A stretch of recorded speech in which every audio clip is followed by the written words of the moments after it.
Order, please. And good afternoon and welcome colleagues, invited guests, members of the general public who are following today's proceedings of the Standing Senate Committee on Legal and Constitutional Affairs.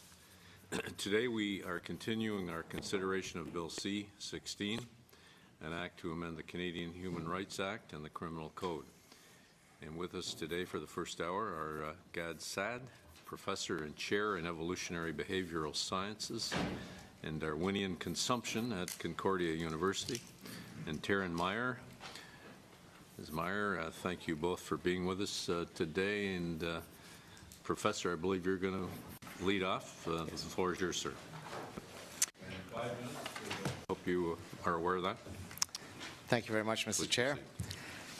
I have spent 20-plus years working at the nexus of evolutionary psychology and the behavioral sciences, a central feature of which is to explore how evolutionary and biological principles shape our human nature. At the root of this grand objective is the profoundly obvious reality that humans are a sexually reproducing, sexually dimorphic species consisting of reproductively viable males and females. This in no way rejects the equally obvious fact that the rich human tapestry includes other personhoods, such as intersexed and transgendered individuals. Following a 2014 lecture that I delivered at Wellesley College on the thought police, I had a conversation with a student who argued passionately that professors should poll their students at the start of class about their gender identities. While most might have construed her position as outlandish back then, some now consider it too tame. Take the Office of BGLTQ Student Life at Harvard University, who recently distributed a flyer to combat transphobia, wherein it was stated that one's gender identity and gender expression could change daily, and that, quote, fixed binaries and biological essentialism constitute transphobic misinformation that is tantamount to systemic violence. Was the Wellesley student transphobic since she did not potentially consider the daily fluidity of one's gender identity? What about minute-to-minute changes? Should professors poll their students every 10th minute of every lecture to find out if their gender identities have changed since last asked? Should academics no longer design surveys wherein a participant's biological sex is measured as a binary variable? Would this be transphobic systemic violence since it perpetuates fixed binaries and biological essentialism? Facebook and New York City allow 50 plus and 31 genders respectively as part of one's profile. Should professors develop surveys that recognize all of these genders? Would it be systemically violent to not do so?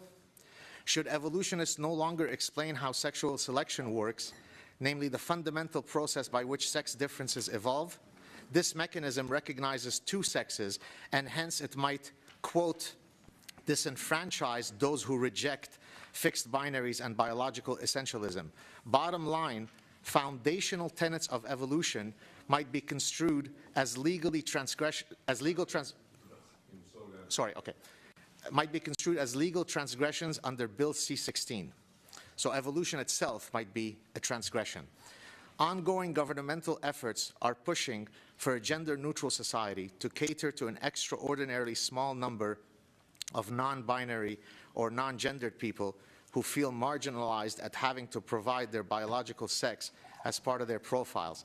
This is the tyranny of the minority. 99% of the population should acquiesce to having a default feature of their personhood erased because a few individuals might be inconvenienced by it. The slippery slope of totalitarian lunacy awaits us. Some are now proposing that racial categories constitute, quote, biological essentialism, and instead we should respect racial self-identities.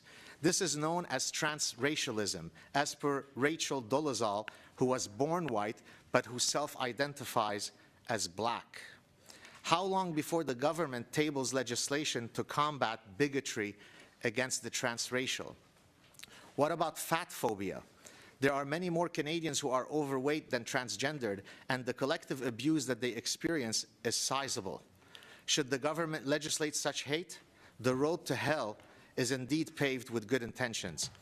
As someone who escaped religious persecution in Lebanon and whose parents were kidnapped in Beirut, I fully support the protection of all individuals from institutional discrimination.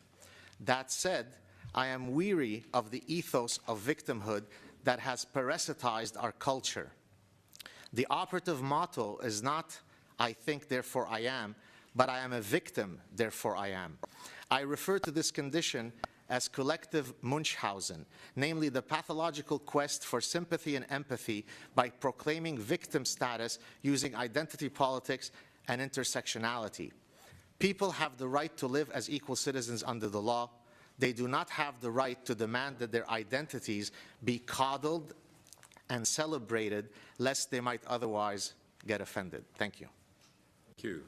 Ms. Meyer?